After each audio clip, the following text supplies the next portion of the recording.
జగన్మోహన్ రెడ్డి రోజుకు ఒక మాటలు మాట్లాడుతున్నావు. ప్రభుత్వం వచ్చి 2 నెలలు పూర్తవలేదు. నువ్వు ఇచ్చిన 66 ఎకరాల్లో దగ్గర దగ్గర 25 కోట్లు 30 కోట్లు స్కామ్ ఇక్కడ పిఠాపురం టౌన్కి సంబంధించిన పట్టాల్లో. ఇది మేము ఇంకా ముందునొస్తే మేము మునిగిపోతామని చెప్పి రాలేదు. వర్షం వస్తే గుండెల్లోతు నీళ్లు. నేను ఇక్కడ నిలబడితే వెనక గట్టు అటు సైడ్ వెళ్తే కరెక్ట్గా నా తలంత ఎత్తు గట్టు కొంత రోడ్డు. అంటే ఇక్కడ ఫిల్లింగ్ పేరుతో ఇక్కడ ఫిల్లింగ్ చేస్తామని చెప్పి భూసేకరణలో కూడా 20-25 కోట్లు కొట్టేశారు. ఫిల్లింగ్ పేరుతో నరేగా స్టిక్కర్ మొత్తం లేదంటే దగ్గర నియోజకవర్గంలో 150-200 కోట్లు మట్టిని తరలించి అమ్ముదొబ్బారు.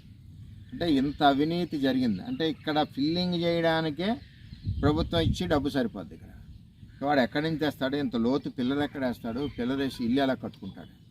ఇక్కడ ఎవడ సరిహద్దు అడిగి తెలియదు, ఎవడ ప్లాట్ ఎక్కడుందో తెలియదు. ఎలక్షన్లో ఇష్టానుసారం రిజిస్టర్ చేస్తారంతే, ఎంపీని పాత ఎక్స్ఎమ్మెల్యే ఇద్దరు కలిసి. అంటే జగన్మోహన్ రెడ్డికి ఇక్కడి నుంచి ముడుపులు అందాలి. ఏ నియోజకవర్గం నుంచి ఆ నియోజకవర్గాన్ని నుంచి జగన్మోహన్ రెడ్డి భూసేకరణలో ముడుపులు అందాలి, ఫిల్లింగ్లో మట్టి మాఫియాలో ముడుపులు అందాలి. ఈ విధమైన ఆలోచనతో జగన్మోహన్ రెడ్డి పనిచేశాడు. ఇవన్నీ వాస్తవాలు కళ్ళు కనపడుతుంటే ఇక్కడ రా జగన్మోహన్ రెడ్డి పిఠాపురం రా, ఇక్కడ చూడు. తర్వాత తెలుగుదేశం పార్టీని కూటమి ప్రభుత్వాన్ని విమర్శింది, కానీ ఇక్కడ దారుణంగా ఉంది. మరి ఇక్కడ మా ప్రభుత్వం వచ్చింది కాబట్టి దీని మీద ఒకసారి స్టడీ చేసి దీని తర్వాత వీటిని ఏ విధంగా ప్రజలకు అందుబాటులో తేవాలని ఆలోచన చేసి చేస్తాం. ఇప్పుడు కూడా సెంట్లు అధికంగా ఇస్తున్నారు. ఏ గ్రామాల్లో అయినా ఇప్పటి వరకు తీసుకొని వాళ్ళు ఎవరైతే ఉన్నారో వాళ్ళకి ఇచ్చి హౌసింగ్లను కూడా ఎక్కువ ఇచ్చే పరిస్థితి ఉంది. ఇచ్చి రెండు కలిపి పేదవాడికి ఇల్లు అప్పు లేకుండా కట్టాలని ఒక ఆలోచనతో చంద్రబాబు నాయుడు గారు కూటమి ప్రభుత్వం ఆలోచన చేస్తుందని చెప్పి తెలియజేస్తాం.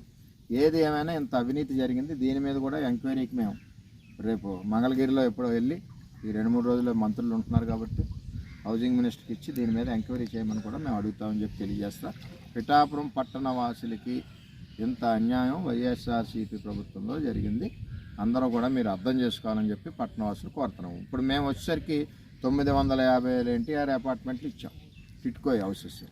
వాళ్ళకి ఇప్పుడు వరకు ఇంట్లోకి వెళ్ళకుండా చేశారు.